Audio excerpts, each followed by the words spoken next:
Danes so se v Centru vojaških šol Slovenske vojske spomnili na ustanovitev prve počastniške šole in začetek vojaškega šolstva v Slovenski vojski, s tem pa tudi v naši državi. Prav zdaj je končalo osnovno vojaško izobraževanje 40 novih vodnikov, ki so končali usposabljanje v izpostavljeni enoti Novo mesto.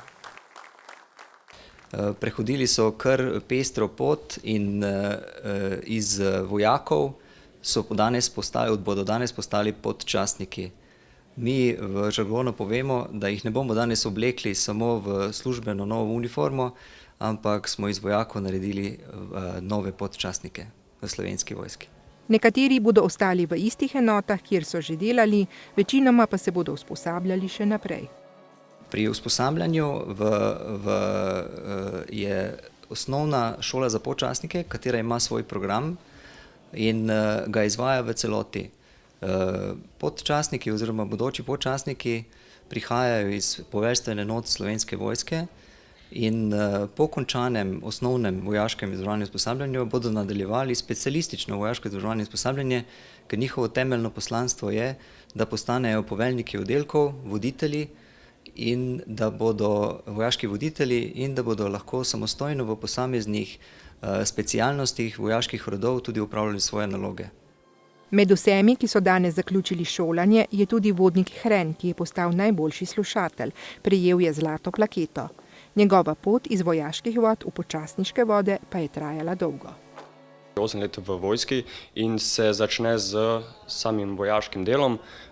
Vsak pripadnik Slovenske vojske začne delo kot vojak in potem preko svojega dela, tečajev in napredovanj pride do neke prelomnice, kjer potem tudi tvoji nadrejeni ugotovijo in te napotijo na samo šolanje.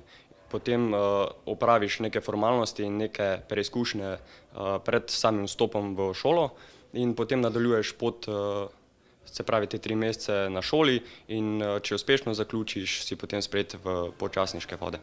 Tudi Danijel Janžekovič, ki so ga razglasili za drugega najboljšega vodnika, je v Slovenski vojski že 8 let. Danes je po vsem trudu tudi on postal. Bilo je ogromno truda vloženega pred samim šolanjem in potem tekom šolanja. Govorimo o fizičnih naporih, fizičnem trudu, mentalnih pripravah, pa ogromno akademskega učenja. Ministrstvo za obrambo mu je za junaško akcijo na misiji podelilo tudi odlikovanje za hrabrost. Takrat je bil ta dogodek 21. marca v Maliju, ko sem bil na mednarodni misiji. Sem se odzval na, bom temu rekel, napad napadalcev, odreagiral s trezno glavo, mirnimi odločitvami, poskrbel, da smo vsi živi in zdravi ostali. V poveljniško-štabni šoli se je sicer od leta 1993 do danes v različnih oblikah šolanja in tečajih izšolalo 1718 udeležencev.